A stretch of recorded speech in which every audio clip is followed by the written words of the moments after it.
Raríssimas, raríssimos e raríssimes, bom dia. René de Paula Júnior falando aqui no Radinho de Pilha, 23 de junho de 2023, sexta-feira, quando a gente normalmente faz um respiro, olha para trás, né, repensa um pouco os temas que meio que se atropelaram também ao longo da semana, e acaba fazendo um episódio que é um pouco mais reflexivo, e talvez por conta disso, eu estou com uma ideia na cabeça que talvez uma das melhores maneiras de ilustrar seja lembrando da minha avó. A minha avó, que já faleceu com 102 anos, é muito querida e muito fotogênica, né? Ela sempre teve um sorriso iluminado, uma fisionomia serena, então eu tenho inúmeras fotos da minha avó, mas eu lembro que, quando a gente fotografava com filme, uma película, plex, você tirava uma foto, a pessoa só ia ver, né, o seu próprio retrato, sei lá quando, semanas depois, né? Então não tinha tanto essa história de deixa eu ver como é que ficou, né? Mas a partir do momento em que, né, as câmeras digitais, eu acho que eu tenho câmera digital desde 2001, eu acho, né, que eu carrego uma na tiracolo, acabou, agora a pessoa olha, quer ver naquele instante como ela ficou. E eu me lembro da reação dela, uma vez que eu mostrei uma foto dela, falou, credo, não, essa foto não ficou boa, eu vou te mostrar a minha melhor foto. E aí ela tirou, nem sei de que baú, uma foto que inclusive depois eu escaneei, carrego comigo como referência e como lembrança também. A foto que ela realmente se identificava era uma foto de aproximadamente 50 anos antes, inclusive em preto e branco, óbvio, né? Eu falei, por que eu estou lembrando dessa história? Porque hoje, que também acho que pode ser um bom tema aqui para essa sexta-feira, que é muito interessante, é muito tentador sempre. Eu acho que certamente eu teria aqui aplausos e teria aqui a solidariedade de todos vocês se a gente estivesse o dia inteiro falando como a humanidade é completamente louca, como as pessoas são completamente insanas. Isso faria muito sucesso, porque certamente é uma reação instintiva natural, né, diante do que a gente enfrenta, né, mas isso seria um truque barato.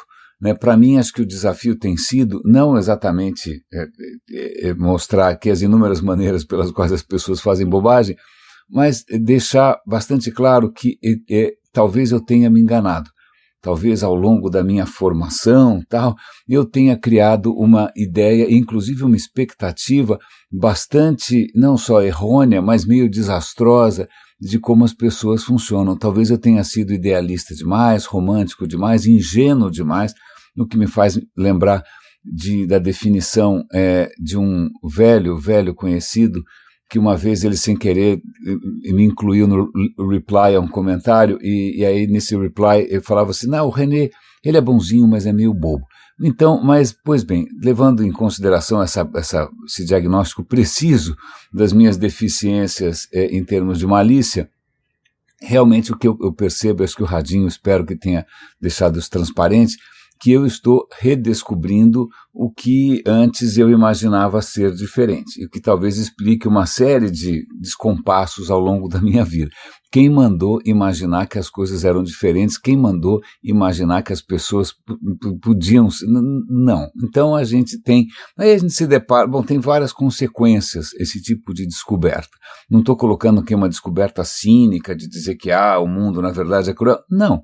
Na verdade, a gente tem compartilhado aqui inúmeras descobertas mostrando a nossa natureza eminentemente social, esclarecendo vários vieses cognitivos que fazem parte da experiência humana, né, mostrando como, mesmo do ponto de vista de cognição, a gente vive numa simulação que a gente mesmo criou, não é? A gente vive numa ilusão, que é a melhor coisa que o cérebro consegue fazer, coitado com os recursos que ele tem.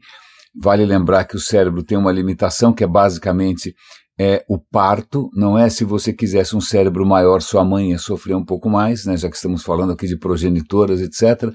Então, veja, o cérebro não pode passar de um certo tamanho, senão ele não passa na hora do parto, sua mãe não vai gostar. Então, a gente tem uma limitação, é isso que temos, vamos viver com isso. E aí, a gente, ao longo da nossa evolução, um pouco atabalhoada, o que a gente descobriu? Que várias cabeças pensam melhor do que uma, em muitas situações.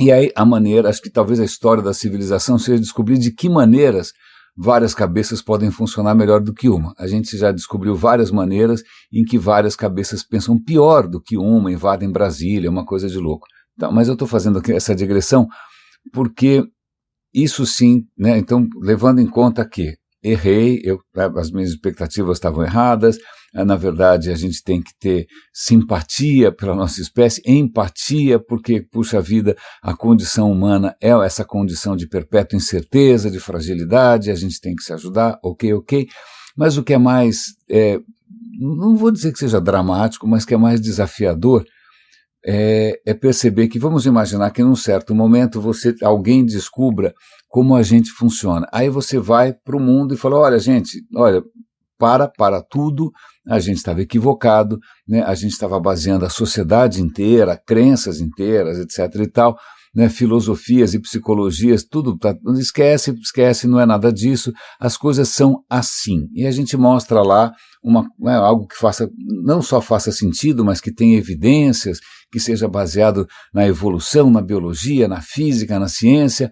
A questão é, mesmo que um dia a gente chegue a esse entendimento, vamos chamar de superior, ou pelo menos um pouco mais aderente, não é? As pessoas vão olhar e vão fazer assim, não gostei. Esse é o problema, esse é uma das coisas mais difíceis, acho que todo divulgador de ciência deve estar se descabelando, né, perdendo a juventude, é que a hora que você descobre coisas absolutamente sensacionais sobre o cosmos, as pessoas preferem acreditar em astrologia. Né? A hora que você descobre maravilhas sobre como a vida pode ter começado, como é que você define a vida, né, situações inusitadas, aí, eu prefiro acreditar, sei lá em qual livro, sei lá em qual criador, e arquitetos do universo. Isso é muito perturbador porque, para mim, coloca um certo teto. Né? Não é só uma questão você poderia chamar isso de inércia, não, é uma questão de tempo, porque, veja bem, ao longo das últimas décadas a gente teve grandes avanços, inclusive comportamentais. Eu tenho que agradecer aqui, perdão, garganta falhando aqui, eu acho que é esse ar um pouco mais frio. Eu tenho que agradecer aqui publicamente, eu acabei de passar por um treinamento, né, na empresa em que eu estou trabalhando agora, de diversidade, bárbaro, uma pessoa que podia ser meu filho, ou talvez meu neto, já nem sei mais, eu estou perdendo um pouco a noção, né, super novinho, falando com absoluta segurança sobre os inúmeros nuances da sexualidade humana. Isso é uma política da empresa, a diversidade, a aceitação, a convivência, puxa que bacana. Então, sim, é possível haver avanços, né? Assim como continua havendo o perigo de retrocessos. Sim, há avanços, mas de qualquer maneira, eu fico em dúvida, pelo menos, se é simplesmente uma questão de tempo, de inércia, ou se existe aí um limite para o quanto as coisas podem efetivamente avançar sem que haja alguma reação brutal do sistema imunológico da espécie humana que teima em acreditar no que ela acha que ela é. Né? Vale lembrar, a gente pode prestar atenção de que maneira a gente inventou divindades, né? De como é que elas foram evoluindo para ficar cada vez mais, sei lá, mais legais, não é? As primeiras versões que a gente inventou não eram tão legais, eram um pouco indiferentes, elas não estavam nem aí com você, e aí de repente a gente foi inventando versões cada vez mais uterinas, né? Não, veja, eu sou amado, né? Eu sou protegido, eu sou seguido, e isso é muito mais legal de acreditar do que apontar o telescópio Hubble ou o JW, né? Para os confins do universo e tentar descobrir o que acontece logo depois do Big Bang. Aliás, eu vou... nem sei porquê, mas vamos continuar nessa saga, é o que eu consigo fazer, o que eu sei fazer, como eu funciono, que quem sabe esse longo processo de reaprendizado pode ter algum, sei lá, pode servir para alguém. Mas eu sigo o Lawrence Krauss é um físico, é um divulgador de ciência brilhante, eu acho, ele às vezes é muito provocativo, né, não deve ser uma figura fácil. Eu tive a oportunidade de apertar a mão desse cara num evento, eu já contei isso, é uma coisa completamente insólita, mas ele recentemente publicou, emocionado, né, uma imagem que tocou o seu coração, e ele fala, puxa, eu pensei que eu fosse morrer antes de ver uma coisa dessas. E era, sabe o que era? Era um vídeo da superfície de um cometa. O que acontece, a missão, acho que Rosetta, né, ela sobrevoou um cometa chamado Osiris, se eu não me engano. Eu estou falando, como sempre, o radinho é feito de memória, sem roteiro, minha memória não é tão espetacular assim, ela é sujeita a chuvas e trovoadas. Mas, pois bem, o vídeo que mostra uma paisagem absolutamente árida, inóspita, né? Que a coisa parece um pesadelo, aquilo é a superfície de um cometa. Veja, nós fomos capazes, olha, o homem foi para a Lua, eu era criança, então na minha geração, né, a gente que mal e mal conseguia botar alguma coisa em órbita, mal e mal, com o Sputnik, acho que eu estava vivo já, o Sputnik no final da década de 50, agora eu não lembro, me deu branco, quando que foi o Sputnik? Bom, de qualquer maneira, né, algumas décadas atrás, mal e mal a gente conseguia botar uma bola de futebol em órbita, agora a gente conseguiu, né, no esforço internacional, né, sem fronteiras, sem nada, a gente conseguiu mandar uma sonda que foi atrás de um cometa, ela encontrou o cometa nesse mundão gigante, encontrou o cometa, não só conseguiu orbitar o cometa, fazer experimentos, etc. e tal, mas conseguiu mandar para nós de volta imagens, é como se a gente estivesse lá. Isso é absolutamente espetacular. Vale lembrar que durante muito tempo, um cometa como esse, né, pode ser Halley, pode ser Bop, sei lá, o que tanto faz, eles eram, quando alguma coisa aparecia nos céus, veja, o céu durante muito tempo foi tido como uma perfeição eterna, o sinal da perfeição da criação divina e dos ciclos perfeitos da música das esferas, né? E aí quando entrava um cometa que saiu absolutamente do nada, sem mais nem menos, e não deve ser boa coisa, não é? Deve ser uma mensagem, deve ser um sinal, né? Vamos botar 3 reis magos correndo atrás dessa história para ver se eles chegam em algum lugar. Chegamos. Pois bem, veja, a gente parte de uma concepção do que seria um cometa, como um presságio, um augúrio, quem sabe, uma mensagem, não é? Um e-mail, né? Um Slack. Do outro, sabe, do cosmos, porque afinal era uma perturbação naquela ordem divina. A gente parte hoje para um entendimento, não só um entendimento muito mais, digamos, aderente à realidade, mas também com capacidade preditiva. A gente consegue prever quando esse cometa vai voltar, consegue prever a órbita, se um dia ele vai estatelar no nosso planeta ou não, sei lá eu, né? Mas como a gente consegue ir para lá e mandar imagens de volta. Eu acho isso absolutamente sensacional. Para quem se emociona com esse tipo de coisa, eu vou mandar, como sempre, os links estão no radinhodepilha.com, está na descrição desse episódio, estão no nosso canal no Telegram. Eu tenho, ao longo dessa semana, várias dessas coisinhas, desses pequenos mimos que a ciência proporciona, eu fui colecionando. Um deles, muito interessante, é que os cientistas agora talvez estejam entendendo como funciona algo que pode simplesmente complicar bastante a nossa existência, não só a nossa existência, a existência em geral aqui nesse planeta, que são essas explosões solares, aquelas labaredas que o Sol cospe de vez em quando. Por mais que a gente tenha uma leve noção, olha, isso deve ser algum problema aí com os campos magnéticos, etc. e tal, os cientistas estão começando a entender e sendo capazes de simular o que acontece quando esses campos magnéticos insanos que acontecem no Sol. Vale lembrar que o Sol é uma bola de plasma, não é nem uma bola de gás, porque gás você imagina que as moléculas estejam ali felizes e contentes. Está tão quente que aquilo é plasma, está cada um para um lado, é um Deus nos acuda. E se está cada um para um lado, moléculas são, em princípio, né, eletricamente neutras, podem ser, né, átomos talvez. Mas assim, quando você separa todo mundo, próton é positivo, elétron é negativo, e quando cargas elétricas se deslocam, quando elas se movimentam, elas produzem um campo magnético. Quando elas se movimentam numa velocidade insana, maluca, os campos são muito intensos. E os campos são uma confusão. E esses campos podem se conectar, se reconectar, e tem um certo efeito ali de reconexão que funciona como um estilingue. Né, quando essas linhas dos campos magnéticos se desconectam e conectam numa fração de segundo infinitesimal, isso normalmente joga, como se fosse um canhão, como se fosse um estilingue, isso joga a matéria numa velocidade extraordinária. Pois bem, estamos entendendo cada vez melhor, né, um fenômeno que é pequenininho, não é nada demais, a gente consegue simular no laboratório e a gente descobre que é isso que faz com que labaredas do tamanho, sei lá, do que uma coisa bíblica, vamos chamar assim, com uma certa liberdade poética, sejam ejetadas, ou seja, nós conseguimos hoje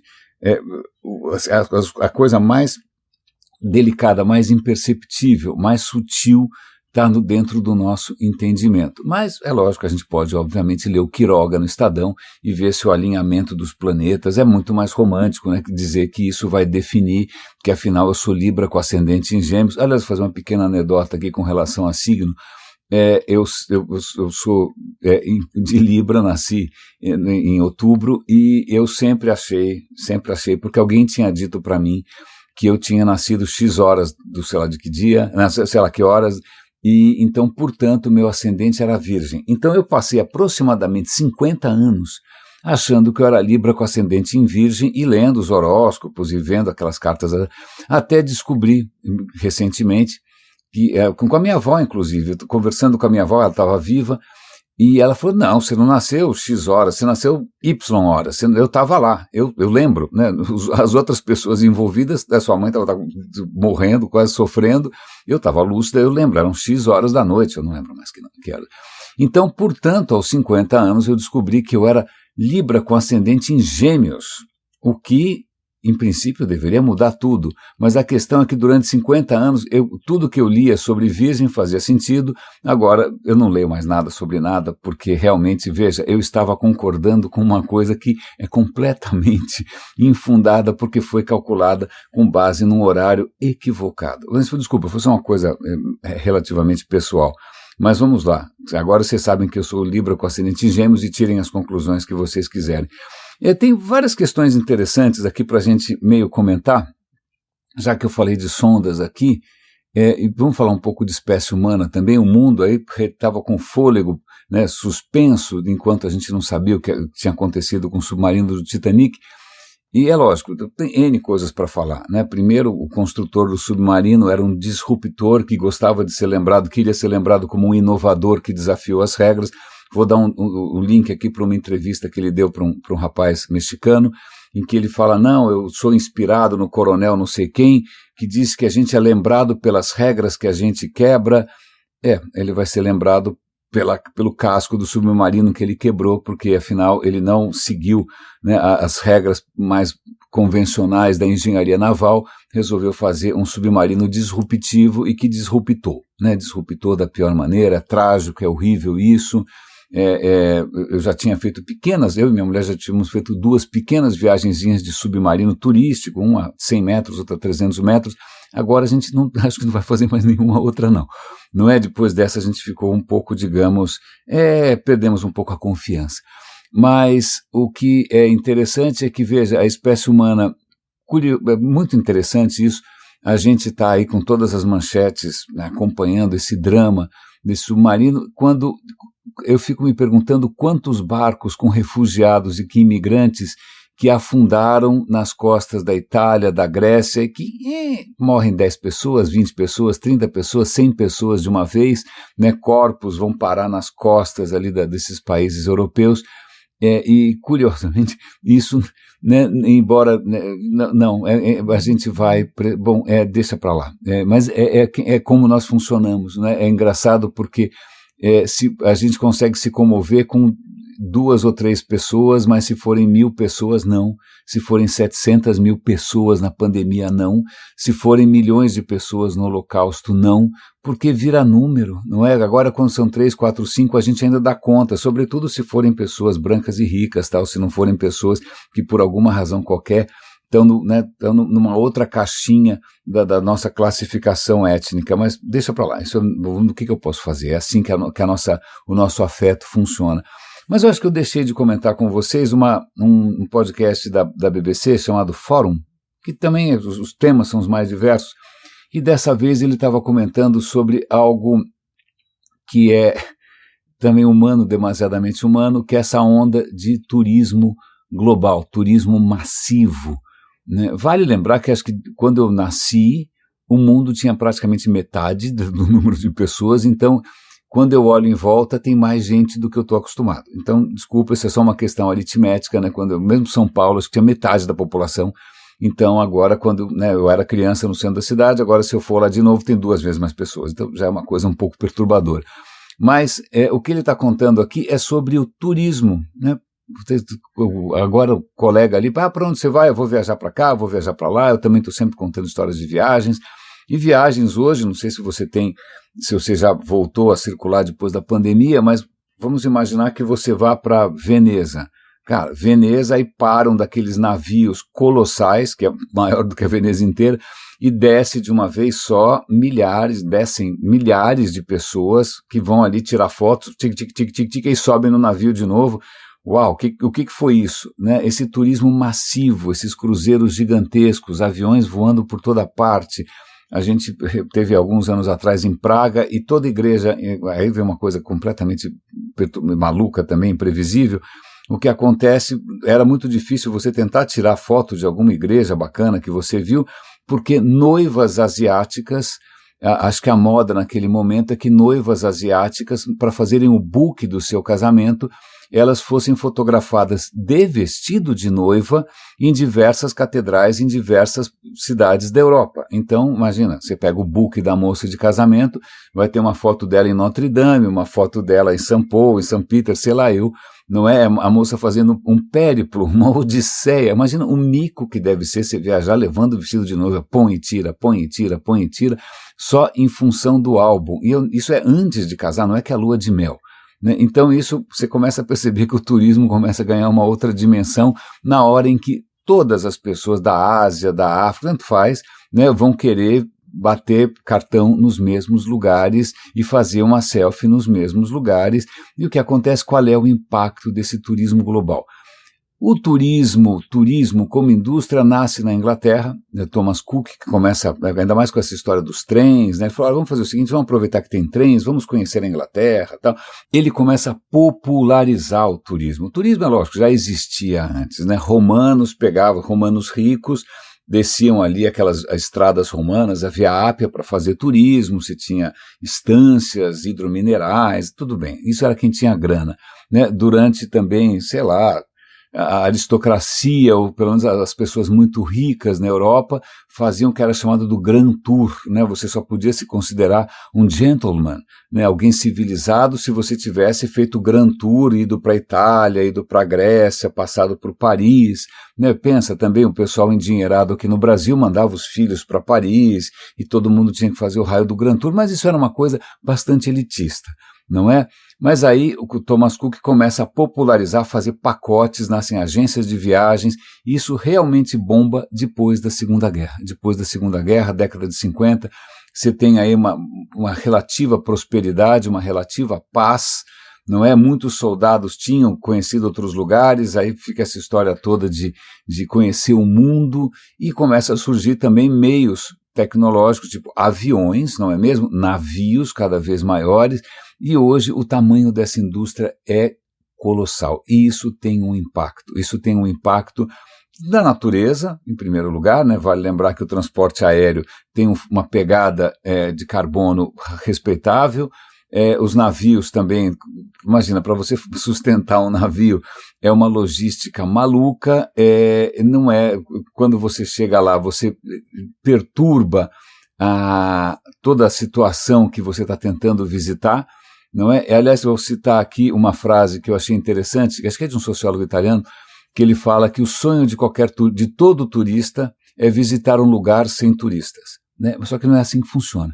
Então tem inúmeros relatos, sei lá, a Islândia, que de repente começou a apostar no seu potencial turístico, ela descobriu que os turistas estão perturbando a natureza intocada da Islândia, estão fazendo confusão, estão alugando carros, dando cavalo de pau, deixando lixo, né, se arriscando na beira de vulcões. Isso não é só na Islândia, você pode pensar em qualquer lugar que você imaginar. Os caras vão, eu quero conhecer a coisa autêntica, eu não quero ir nesses pacotes, aí vem o turismo autêntico. Aí o que acontece é que esses turistas aventureiros, que não conhecem a realidade local, vão invadir lugares sagrados, vão pisar na terra dos outros, vão desrespeitar a vida de quem está ali tentando fazer a sua vidinha. Não, é um problema interessantíssimo, muito difícil de resolver, sobretudo porque, para algumas regiões, a questão do turismo é a melhor maneira de sobrevivência. Né? Pensa que em várias regiões do Brasil que vivem do turismo, então se você tirar o turismo, o que os caras vão, né, vão ganhar dinheiro como?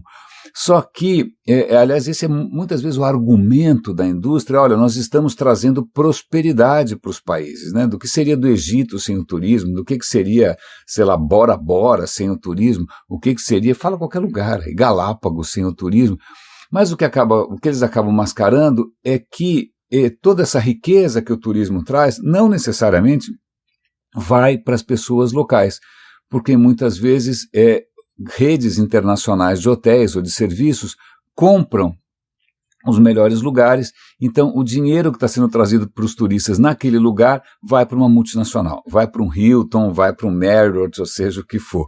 Né? Então, veja, é um problema muito complicado, sobretudo porque agora virou default, né? As pessoas incorporaram essa noção de que elas têm que sair por aí explorando o mundo, senão, né? Como assim o vizinho foi e eu não fui? Está todo mundo no Instagram fazendo essas selfies, eu quero fazer exatamente a mesma selfie, né? Muito, muito, muito complicado e muito difícil de resolver. Aí, mesmo quando você tem um turismo que deveria ser mais sustentável, ele também acaba sendo invasivo, e isso é um bom gancho para eu conectar com uma matéria extremamente interessante da Technology Review. É da Technology Review? Acho que é. Eu passei para minha mulher, deixa eu ver. Minha mulher trabalha na área ambiental, então todas essas coisas ambientais eu acabo passando para ela. É da Technology Review. Veja só, Technology Review, que você acha que só fala de digital, ela também, obviamente, se interessa por outras disciplinas, não é mesmo? Sobretudo aquilo que tem a ver com impacto. E ela está falando sobre uma, digamos, não vou chamar moda, mas uma ideia, movimentos que em inglês, aliás, é difícil de traduzir isso, que chama rewilding, é um torta-língua, rewilding. A ideia é que você tem várias frentes aí tentando trazer a natureza para o seu estado natural, para o seu estado wild, seu estado selvagem, seu estado inicial. Daí que vem rewilding, você está tentando tornar a natureza selvagem de novo. A gente pensou em reflorestamento, mas reflorestamento calma, não é exatamente isso.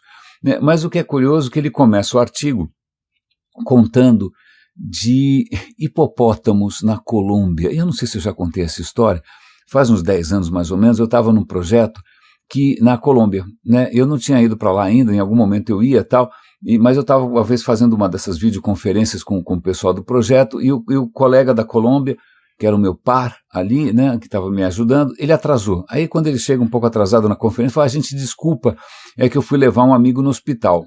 Eu falei, puxa, caramba, lamento, tá tudo bem? Ele, não, foi uma mordida de hipopótamo, mas ele tá bem. E nesse momento, a minha geografia, que já não é um espetáculo, né, entrou em parafuso. Deixa eu pensando só, Colômbia, que eu me lembre, fica aqui e não fica na África. Como que assim, alguém na Colômbia é mordido por um hipopótamo? E aí ele me contou que Pablo Escobar, né, um empreendedor disruptivo, né, que promoveu, bom, eu absoluto horror dessa figura, o cara tinha dinheiro até não poder mais e ele também não sabia o que fazer com o dinheiro, e aí ele resolveu criar tipo um zoológico de criaturas exóticas e ele importou hipopótamos. Aí quando vocês sabem disso melhor do que eu, acho que tem até seriado a respeito, filme, sei lá eu, mas em suma, quando o cara morreu e também desmontaram esse império do cara, o que faz com os hipopótamos? Bom, pelo visto, os hipopótamos vão bem obrigado, são mais de 160 hipopótamos. Esses 160 hipopótamos estão fazendo um estrago miserável, claro, imagina, hipopótamo não fica paradinho, né? Aliás, por que criança gosta de hipopótamo? É uma coisa curiosa, porque deve ser desconhecimento, porque o bicho tem um dente, não sei se vocês já viram um dente de hipopótamo, é uma coisa medonha. Na África é uma criatura assustadora, mata pessoas, né? Quando você pega Egito antigo, o hipopótamo nunca é visto como uma coisa, que bonitinho, não, ele pode sair da água, pegar você, é um horror. Bom, em suma, 160 hipopótamos colossais, fazendo um estrago miserável, e a questão é o que faz com isso? Bom, manda matar, manda para... O que faz? Churrasco, né? distribui para outros zoológicos no mundo, se tiver, não sei, de repente tem uma carência mundial de hipopótamos. Pois bem, tem gente na Colômbia dizendo que não, veja, em algum momento da história evolutiva do nosso continente, houve aqui nessa nossa região megafauna. Megafauna são criaturas muito grandes que não existem mais. Adivinha por quê? Porque a gente transformou em churrasco. Certo? A espécie humana, com uma longa tradição de churras, né, eliminou sistematicamente uma série desses mamíferos enormes, porque os coitados estavam ali sossegados, não enchiam o saco de ninguém, não tinham nenhum predador, era tão grande, aí até a gente descobrir maneiras colaborativas. Veja, um humano sozinho naquela época não conseguia matar quase nada, mas a gente descobriu maneiras colaborativas, com linguagem, ferramentas de, obviamente, trucidar. Né? O Yuval Harari fala bastante a respeito, vocês devem lembrar aí do Homo sapiens. Pois bem, mas olha, já que já tivemos aqui uma megafauna, e eles certamente devem ter tido um papel ecológico importante, porque imagina quanto cocô faz um hipopótamo. Então, veja, então ele pode fecundar, distribuir seu estrume, isso e aquilo, blá blá blá. Então tem gente achando que, quem sabe, os hipopótamos podem servir para, sei lá, uma turbinada na natureza colombiana. E aí vem a essência do artigo, que é a seguinte: tem vários esforços, ele cita 4 livros diferentes, se eu não me engano, sobre essa história de rewilding, rewilderness, e todos eles com pegadas um pouco diferentes. Né? Não é um movimento que pega carona numa coisa meio hippie dos anos 60, nos anos 60 teve um boom de comunidades alternativas, ecológicas e sustentáveis. Então, não deu muito certo, adivinha? E aí tem tem ecos dessa coisa ecológica dos anos 60 em alguns desses movimentos. Não, vamos tornar a natureza original. A questão tem várias questões. Como que você faz isso? E defina original. Original quando? Né? Tendo em vista que a natureza não é uma coisa, não era o jardim do Éden, né, que era eterno e tem lá a planta que você pode consultar, né, a documentação. Não, a natureza mudou sem parar. Né? Para que ponto você restaura? Então vamos restaurar dinossauro, então, se for esse o ponto. Não é mesmo? Vamos restaurar, nem sei mais o que. Então você restaura para que ponto exatamente? E você restaura quais terras? Essas terras serviam para a agricultura. Como é que você alimenta as pessoas? Então, não é uma decisão simples, tem muitas visões que são um pouco idealistas demais, tem visões que não estão levando em consideração impactos jurídicos, legais, sociais, econômicos. A questão a ideia parece bonita, vamos deixar a natureza naturar, né? Vamos deixar a natureza voltar ao seu estado original. Se a gente parar um pouco para pensar, defina original. Né? Mas acho que uma das colocações mais interessantes ali é voltar a prestar atenção nos povos originais. O que ele cita é que 80% da diversidade do planeta está na mão de povos originais. Os povos originais, querendo ou não, né, tudo bem que eles lá atrás, a gente lá atrás, né, nós já extinguimos um monte de coisa, que também povos originais também já mudaram um pouco a própria floresta, já mudaram um pouco a própria natureza, mas eles mudaram de uma maneira que, em princípio, a diversidade continua lá. Será que a gente não tem o que aprender com eles? Será que a gente não tem que, né, continuar preservando esses espaços que são mantidos de uma maneira muito mais responsável pelos povos originais? Aí tem essas inúmeras tentativas malucas de intervenção. Né? Mas aí eu acho que se tem um aprendizado que a gente tem aprimorado ao longo do tempo aqui no Radinho, é que nosso talento para intervenções é relativamente tosco. Né? As nossas intervenções, como a gente não consegue enxergar a complexidade das coisas, essas intervenções normalmente são canhestras, são desastrosas. Né? As consequências, fica pior a emenda que o soneto. Agora, meio para a gente encerrar, eu acho que é bacana, já que eu falei aqui da minha avó, já que eu falei aqui de mães, já que eu falei aqui de natureza, já que eu falei aqui de complexidade, já que eu falei daquilo que nos conecta, vamos falar de leite. Tem um artigo muito interessante aqui sobre leite.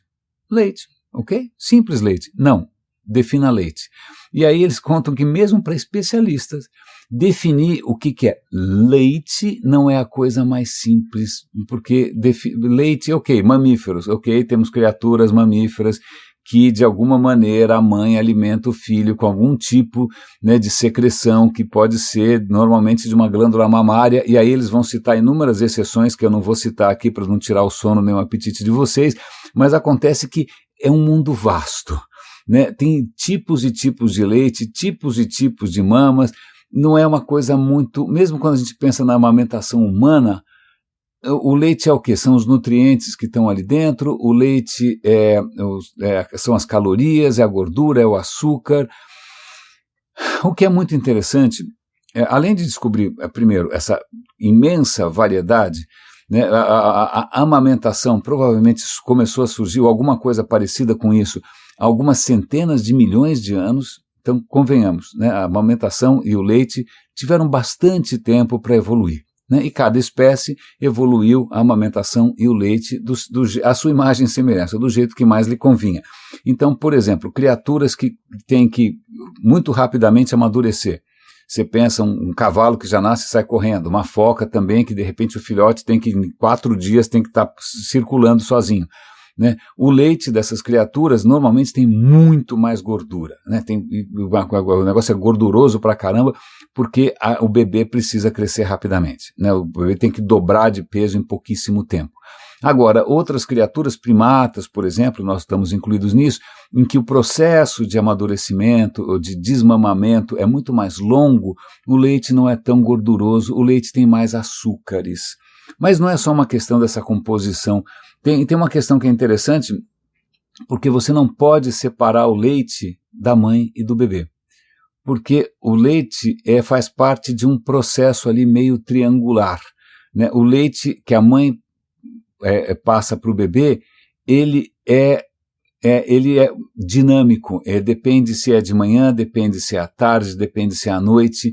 Aparentemente o corpo da mãe consegue perceber coisas no corpo do bebê e adapta o leite para aquilo, então o leite que o bebê está sugando, ele está sendo adaptado em tempo real para a situação atual do bebê. Então veja, o ato de mamar, né, o ato que envolve 3 coisas, né, uma mãe, um bebê e o leite, no caso humano, não dá para isolar o que está acontecendo ali. Então, o corpo do bebê está passando sinais para a mãe está incorporando esses sinais sem perceber e está traduzindo isso no leite que ela fornece. Existem criaturas ali, eles citam outros exemplos, que é bastante notório. O leite que é dado, o leite que vai para um bebê masculino, o leite que vai para um bebê feminino, o leite que vai para o bebê mais velho, o leite que vai para o bebê mais novo. O leite é alterado quase que em tempo real pela mãe. Né? E não só a questão da nutrição, mas também a questão da imunidade. A mãe está o tempo todo, não só porque o bebê está em contato com a pele da mãe, com as bactérias, com todo o bioma da mãe, mas também porque no leite vão uma série de anticorpos, uma série de substâncias que vão promover a imunidade do bebê. Ou seja, né, e aí o leite em pó, e o leite sei lá do que, você dá leite de vaca para um bebê, pois bem, pode até ser que do ponto de vista nutricional estrito faça sentido, né, mas isso é completamente diferente e infinitamente mais pobre do que esse processo que evoluiu ao longo de tanto tempo que você não consegue descolar, você não consegue estudar o bebê isolado, a mãe isolada e o leite. Então o leite, ele não é uma substância, ele é parte de um processo, ele é parte de uma dieta, mas não só uma dieta nutricional, mas de um processo de crescimento. Ele é parte fundamental da nossa herança. O que está sendo passado ali não é X calorias e X carboidratos e X gorduras, XYZ. Não, aquilo é muito mais, a gente está começando a entender. Eu acho que inclusive eles mencionam algumas dessas empresas, tipo a Abbott, que fazem alimentação de bebês, eles estão começando a entender que eles deveriam estar colocando algumas coisas a mais para tornar o leite, vamos chamar de artificial, né, mais saudável. E uma das coisas que eu achei mais interessantes é que no leite materno você tem substâncias cujo nome eu já esqueci, acho que era HMO, não lembro mais direito, mas que são fibras que para o bebê não servem para nada, porque bebê não faz nada com fibra, certo? Mas ela tá alimentando o microbioma do bebê. ela está passando nutrientes, substâncias que não são para o bebê em si, mas para as bactérias do microbioma da criança, para as bactérias, das bactérias que são benéficas, não obviamente bactérias nocivas. Então veja, o leite que parece uma coisa tão óbvia, né? A brancura do leite, como se fosse uma substância abstrata, né? Como se fosse alguma coisa platônica, ainda mais que ele é branquinho, não é mesmo? Limpinho. Não, na verdade, a gente cada vez mais entende a complexidade e a riqueza desse momento, o quanto ele não pode ser destrinchado, né, o quanto não pode ser, comoditizado, o quanto é uma coisa dinâmica, viva, profundamente individual, que vai fazer diferença na saúde do bebê. E, aliás, eu tenho que agradecer aqui a minha mãe, acho que eu e minha irmã fomos bem amamentados. Isso certamente deve ter contribuído para o nosso bem-estar futuro, mas veja só, né, isso é uma coisa muito interessante, o que a gente durante muito tempo considerou o progresso da civilização ocidental, na verdade foi uma cegueira. Ok, conseguimos várias coisas, botar uma sonda aqui, outra ali, Sol, Lua, cometas, etc., mas a complexidade da vida, né, é a vida que se recusa a ser quebrada em pedaços, se recusa a ser empacotada, se recusa a ser dividida, né, a vida em que está tudo conectado. Isso é alguma coisa que talvez a gente tenha que voltar a aprender com os povos originais que têm ainda essa conexão, né, que tem ainda um senso de sagrado. Sagrado por sagrado, né, tem tantas coisas, tem tantas versões do que é sagrado, de repente a gente tem que começar a resgatar uma coisa um pouquinho mais arcaica, né, do ponto de vista histórico, mas que talvez seja mais justa, mais aderente a essa complexidade da vida que, cara, na boa, demorou alguns bilhões de anos para descobrir como as coisas, né, como a melhor maneira de funcionar. Agora, falta saber se a versão real é mais interessante do que a versão imaginária. Eu estou achando que a nossa vocação, aliás, a hora que eu saí aqui e ver os pedestres, todos eles, ao invés de olhar em volta, um dia lindo, uma cidade bacana, tal, como está todo mundo rindo para as telas. Então eu desconfio que a nossa vocação para viver num mundo imaginário é, infelizmente, né, o nosso pecado original. Raríssimos e raríssimas, muito obrigado pela companhia ao longo dessa semana, né, pela paciência com essas adaptações que eu estou experimentando aqui. Cuidem-se, por favor. Um grande abraço e até segunda-feira.